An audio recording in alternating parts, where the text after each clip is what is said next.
In today's video, I'm going to show you how to translate spoken conversations in real time using Microsoft Teams.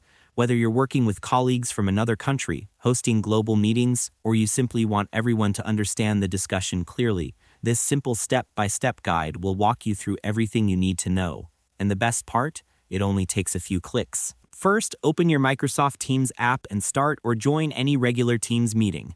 Once you're inside, look toward the top toolbar and click on the More button. That's the three dots you've probably seen many times before. Make sure to follow along carefully so you don't miss any details. Next, scroll down the menu until you find Language and Speech. Go ahead and click on it. From here, select Turn on Live Captions. Immediately, you'll see live captions start appearing at the bottom of your meeting window.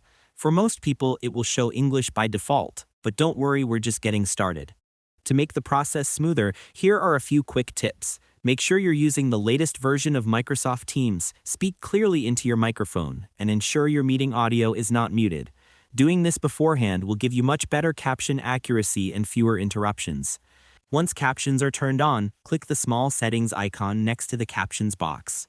This is where the magic happens. You'll see two options, spoken language and caption language. Leave the spoken language as English or whatever language people are speaking in.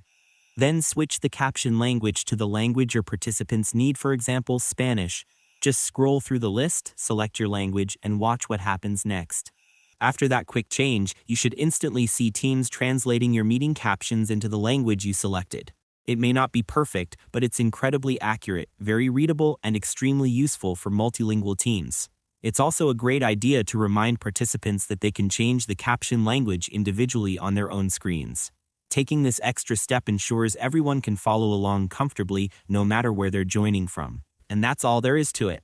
By following these simple steps, you'll be able to translate your team's meetings in real time, making your conversations clearer, your collaboration smoother, and your meetings more inclusive for everyone involved. Thanks for watching, and I hope you found this tutorial helpful. If this helped you out, feel free to share it with others who might be facing the same issue. Why not make someone's day easier?